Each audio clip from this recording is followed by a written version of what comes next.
ನಮಸ್ತೆ ವೀಕ್ಷಕರೇ, ಉತ್ತರ ಕರ್ನಾಟಕದ ಅಡುಗೆ ಮನೆಗೆ ಸ್ವಾಗತ. ಹಿಂದಿನ ಎಪಿಸೋಡಲ್ಲಿ ನಾನು ನಿಮಗೆ ಪಲಾವ್ ಮಾಡೋದನ್ನು ತೋರಿಸಿದ್ದೇನೆ. ಈಗ ಪಲಾವ್ಗೆ ರೈತಾ ಮಾಡೋದನ್ನು ತೋರಿಸುತ್ತೇನೆ.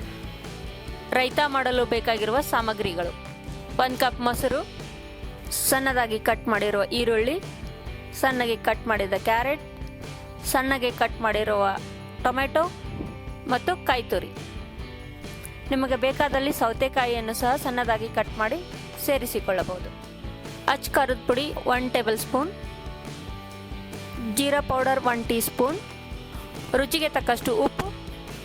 ರೈತಾ ಮಾಡುವ ವಿಧಾನ: ಮೊದಲು ಒಂದು ದೊಡ್ಡ ಬೌಲ್ನಲ್ಲಿ ಮೊಸರು ಹಾಕಿ ಮೊಸರನ್ನು ಚೆನ್ನಾಗಿ ಬೀಟ್ ಮಾಡಿ. ಮೊದಲಿಗೆ ಈರುಳ್ಳಿ, ಕ್ಯಾರೆಟ್, ಟೊಮೆಟೊ ಮತ್ತು ಕಾಯಿ ತುರಿ ಇದನ್ನು ಚೆನ್ನಾಗಿ ಮಿಕ್ಸ್ ಮಾಡಿ. ಚಿಟಿಕೆ ಅಚ್ಚ ಖಾರದ ಪುಡಿ, 1 ಚಿಟಿಕೆ ಜೀರಾ ಪೌಡರ್, 1 ಚಿಟಿಕೆ ಉಪ್ಪು ಇದನ್ನು ಸಹ ಚೆನ್ನಾಗಿ ಮಿಕ್ಸ್ ಮಾಡಿ.